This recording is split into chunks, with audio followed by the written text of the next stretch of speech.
मित्रों नमस्कार।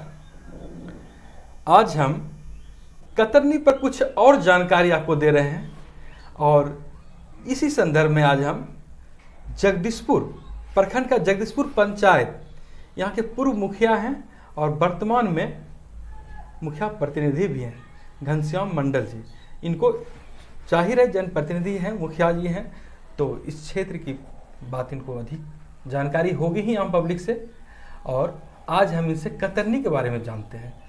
राम, कतरनी का जब जिक्र होता है तो जगदीशपुर की बात आती है और आप यहाँ के प्रतिनिधि हैं, जनप्रतिनिधि हैं जगदीशपुर के, आप कैसा महसूस करते हैं? देखिए, जगदीशपुर का कतरनी जिले में ही नहीं देश में भी जाना जाता है, इसलिए कि ये जगदीशपुर की मिट्टी का खुशबू है। ये मिट्टी के खुशबू के कारण ये कतरनी चावल और चूड़ा में खुशबू बरकरार है। गौरवान्वित महसूस करते हैं, बिल्कुल गौरवान्वित महसूस करते हैं। इस क्षेत्र में किस किस एरिया में कतरनी का खेती होता होगा? देखिए, जगदीशपुर है, भवानीपुर देसरी पंचायत में बादे पड़ता है, हाड़वा पड़ता है और अपने जिला से हट के सिंघान रामपुर कतरनी के नाम से जाने जाते हैं, उसमें जगदीशपुर प्रमुख है। अच्छा, तो आप भी कुछ खेती वगैरह कुछ करते हैं क्या? हाँ, हम कतरनी का ही खेती करते हैं। कतरनी खेती करते हैं। आप पहले ये बताइए कितने दिनों से आप कतरनी को जान रहे होंगे? देखिए, हम तो कम से कम जब से होश में आया है 30 साल से लगभग हम कतरनी को जान रहे हैं। और खेती कितने दिनों से कर रहे हैं?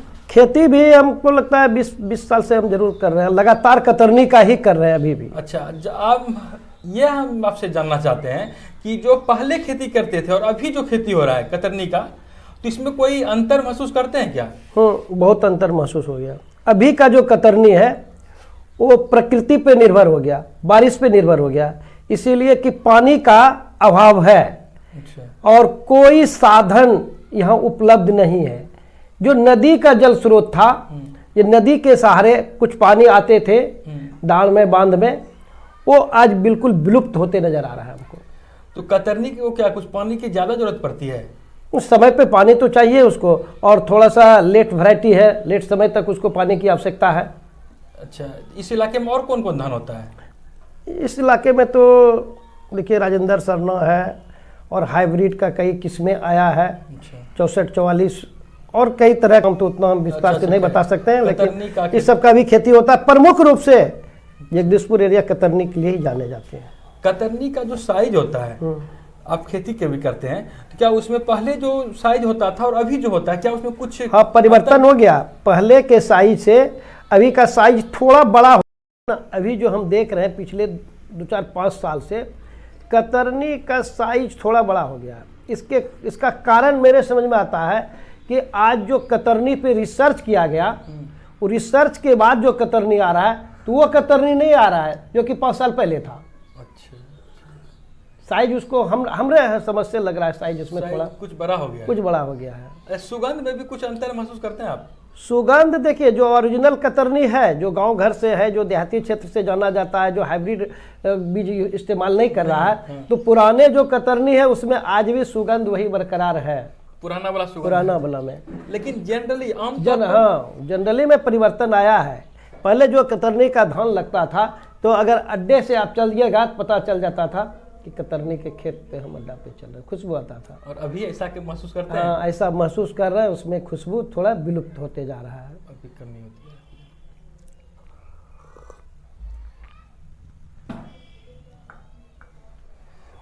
है। ये खुशबू ही कतरनी की खासियत है या और कुछ कतरनी की खासियत है? देखिए, कतरनी का खुशबू खासियत नहीं है, हम तो कहते हैं जगदीशपुर की मिट्टी की खासियत है। यही कतरनी अगर मुंगेर की धरती पे उपजाया जाए तो उसमें खुशबू विलुप्त हो जाती है।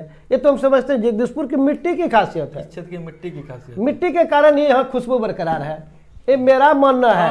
और हम तो कई किसानों से भी बात करते हैं। धरातल पर आप खेती करते हैं, जुड़े हुए हैं, पता तो यही तो चल रहा है। और पहले जितने लोग खेती करते थे कतरनी का, अभी उतने किसान हैं इलाके में? देखिए, किसान आज भी जो पुराने किसान थे वो आज खेती छोड़ दिया। इसीलिए छोड़ दिया, खेती में वो बैलेंस नहीं रहा जो पहले था। अभी प्रकृति पे जब निर्भर करने लगा तो गरीब वर्ग के लोग जो खेती करते थे वो उससे बैक हो गए, वापस हो गए, मजदूरी करने लगे। वो समझ रहा है कि मजदूरी में ही भलाई है, खेती में भलाई नहीं है, उसमें उस तरह का उनको प्रॉफिट नहीं नजर आ रहा है। ये अंतर हो रहा है। और आप हमको ये बताइए, जो कतरनी के कृषक होते हैं, जो किसान होते हैं, उसको सरकार कुछ विशेष सुविधा देती है क्या? देखिए, पहले तो नहीं देती थी। अच्छा। लेकिन हाल के वर्षों में उनको कुछ उपहार के तौर पे उसकी जांच होती है कतरनी की उपज की कि एक कट्ठा में कितना उपज हुआ। अगर अच्छे किसान से मेहनत करता, इनको कुछ पुरस्कार हाल के वर्षों में मिल रहा है। अच्छा, प्रोत्साहित किया जा रहा है। प्रोत्साहित किया जा रहा है, इधर किया गया है। हम तो कई जगह देखे, जगदीशपुर में भी कई जगह जांच हुआ है, कुछ उसको मिल रहा है। एक तो उत्साह बढ़ाने के लिए, ऐसा नहीं कि कोई बड़ा गिफ्ट मिल रहा है उनको। अच्छा, फिर उत्साह बढ़ाया जा रहा है। आप भी जनप्रतिनिधि हैं, मुखिया जी रह चुके हैं, आप अपने स्तर से अपने क्षेत्र के किसानों के लिए कुछ विशेष प्रयास आप किए हैं कतरनी के संदर्भ में? देखिए, बता रहे, जब हम किसान जब हम मुखिया थे इस पंचायत के, तो कतरनी को सही समय पर पानी मिले, इसके लिए जितना बांध और डांड का खुदाई था सब मैंने किया था। कई तालाब का भी खुदाई किए थे कि यहाँ जल जमा हो और इसका फायदा किसान को मिले, ये मैंने किया था। इसका कई उदाहरण है मेरे पास। गुलनी पोखर की खुदाई करवाए थे, ब्लॉक पोखर की खुदाई करवाए थे, तेली पोखर की खुदाई करवाए थे, और सभी जगह, हाँ, अंगारी में शिमला पोखर है, वहाँ का भी खुदाई हुआ था मेरे समय में, और उसका फायदा आज भी किसान को मिल रहा है। आज भी मिल रहा है। ब्लॉक से कई लोग लाभान्वित है आज भी। मुन्नी पोखर से तो आप देखिएगा तो आपको लगेगा ये बहुत बड़ा चीज़ है। अच्छा, तब तो आपकी उपलब्धि तो सराहनीय है। अभी भी आप हैं, आपकी पत्नी है मुखिया जी, तो अभी भी कुछ आगे कुछ योजना ऐसा कुछ है क्या किसान के संदर्भ में, कुछ सोचते हैं आप? देखिए, हम तो जगदीशपुर पंचायत की ओर से पूरा प्रयास करेंगे कि आसपास में कतरनी को और मजबूती से सहयोग किया जाए। इसके लिए हम स्थानीय विधायक जी से संपर्क में हैं कि आप कतरनी को बचाने के लिए नदी में चेक डैम का निर्माण कीजिए।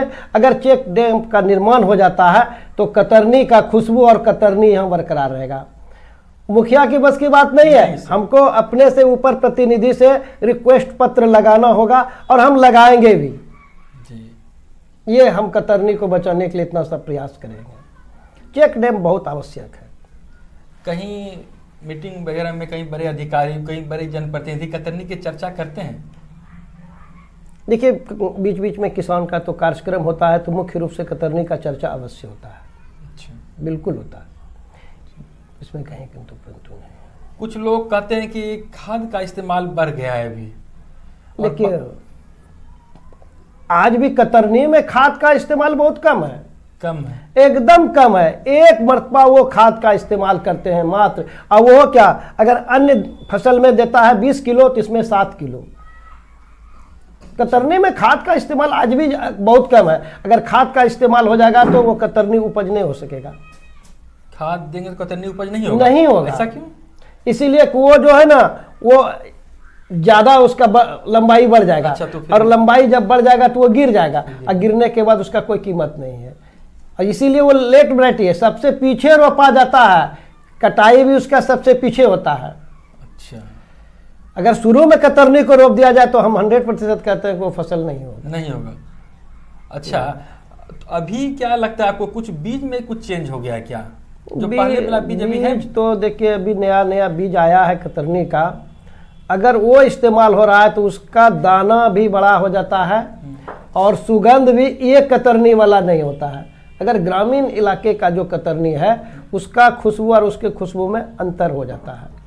धान की उपज वो ज़्यादा है, अभी जो आ रहा है नया कतरनी, उपज इससे ज़्यादा है, इसको बांधते हैं हम। लेकिन दोनों का अगर कीमत समझा जाए, दोनों का गुण समझा जाए तो हमारे गांव घर का कतरनी उससे आगे है। उससे आगे है। और सुगंध में भी जो मार्केट में जैसे जो कतरनी बिकता है और जो जैसे बोल रहे हैं ग्रामीण परिवेश में शुद्ध किसान जो है, दोनों के कतरनी में कुछ अंतर है? बहुत अंतर है। और कुछ लोग बोलते हैं कि कतरनी का मिलता जुलता किस्म है सोनम और संभा। वही तो कतरनी का वैल्यू घटा दिया। आज जितने भी मार्केट में चावल मिल रहा है, तो 40% कतरनी और 60% शोभा सोनम मिक्स है, दोनों है, थोड़ा सा अंतर है, लेकिन वो दोनों मिक्स होने के बाद बहुत कम लोग अंतर उसका पकड़ पाते हैं। क्या अंतर है दोनों में? दोनों का एक तो साइज थोड़ा सा छोटा बड़ा है। अच्छा। दोनों का मोटापा में भी अंतर है, इससे वो ज़्यादा कुछ मोटा भी ऐसे भी दिखाई पड़ता है। अगर हाथ में गौर से आप देखिएगा तो आप भी पकड़ लीजिएगा कि इसमें मिक्स कितना है। कितनों पॉलिश मारे कतरनी कतरनी है और शोभा और सोनम इसके बराबर में नहीं आ सकेगा। अच्छा, जैसे कि कुछ लोग तो यही बोलते हैं कतरनी, पहले का जो कतरनी होता था घर में रखते थे और अभी ऐसा नहीं होता है। देखिए, पहले जो था गांव घर में जो कतरनी खेत में डाला जाता था, जिस खेत से कतरनी उपजाते थे वो राख डाले जाते थे। आज राख है ही नहीं गांव घर में, सब गैस चूल्हा से खाना बनाते हैं, कोयला से खाना बनाते हैं, राख अब खत्म हो गया। पहले जब हम लोग बचपन में थे तो हम लोग के यहाँ बैलगाड़ी था, अब बैलगाड़ी पे राख खेत में पहुंचाते थे। वो राख का भी गुण हम समझते हैं। ये खाद जो अभी है, अभी जो खाद आ गया है, ये खाद और वो राख वाला खाद में बहुत फर्क है। ये खुशबू कुछ खा रहा है, ये भी जो कहना है लोगों का, इसमें 100% सत्यता है कि वो पहले खाद नहीं डालते तो वो फिर गांव घर का क्या बोलते हैं उसको, राख कूड़ा खेत में डालते थे, गोबर का इस्तेमाल करते थे। और गोबर से गोईठा बनता था, गोईठा का भी जलावन उस सब खेत में जाता था। अब वो दिखाई ही नहीं पड़ता गांव घर में। कतरनी जगदीशपुर की पहचान है और जाहिर है कि इस क्षेत्र के लोग भी कतरनी पर गौरवान्वित होते हैं। लेकिन अभी जो खुशबू इसकी मिट रही है वो यहाँ के स्थानीय लोग ही जानते हैं और बाहर के लोगों को शायद वो चीज़ पता नहीं चल पा रहा होगा कि कतरनी की खुशबू पहले क्या थी। ये तो जो स्थानीय है, आप ऐसे लोग जो कि इतने दिनों से कतरनी को जान रहे हैं, आप ज़्यादा महसूस कर सकते हो कितना बदलाव आ रहा है। और कतरनी के संबंध में और कुछ कहना चाहेंगे आप? देखिए, कतरनी के संदर्भ में हम इतने कहना चाहेंगे कि अगर ये न्यूज़ आगे तक जाती है, सरकार इस पे ध्यान दे कतरनी को बचाने के लिए, तो उस पे प्रयास हो तो कतरनी फिर वापस आ सकता है। उसको समुचित सिंचाई का व्यवस्था अगर हो जाए, समय पर कतरनी को पानी मिल जाए, तो वो कतरनी फिर वापस आ सकता है। क्या क्या सरकार ऐसा आपको कल्पना करते या सोचते होंगे आप, क्या क्या व्यवस्था किया जाए जो कि कतरनी की पुरानी खुशबू लौटे? देखिए, उसके लिए तो सबसे पहले ये जो गोबर का इस्तेमाल होना चाहिए। अच्छा। और इसके लिए तो सरकार को गोबर रखने की व्यवस्था गांव घर में तैयार करना होगा अलग से। क्या है कि आम जनता जो है, जो गरीब वर्ग के लोग हैं, उसके पास रखने का साधन ही नहीं है। कहीं कोई सरकार का ऐसा प्लांट नहीं है कि गोबर यहाँ दीजिए, इसका इस्तेमाल खेतों में कीजिए। इस तरह का कोई बिहार में नज़र नहीं आ रहा है। हमको लगता है कि इतने लोग आते हैं एनजीओ, हम इस पे काम कर रहे हैं, इसका सर्वे कर रहे हैं, लेकिन वो सब लगता है हवाई बात है, कहीं ज़मीन पर नज़र नहीं आ रहा है, धरातल पर ऐसा कुछ दिखता नज़र नहीं आ रहा है। चलिए, आपने इतनी अच्छी जानकारी दी है, आपका बहुत बहुत धन्यवाद। प्रणाम। धन्यवाद कि आप हमारे यहाँ आए और हमको उसके काबिल समझे, दो शब्द अपने बोलने का मौका दिया, इसके लिए पूरी टीम को बहुत बहुत धन्यवाद।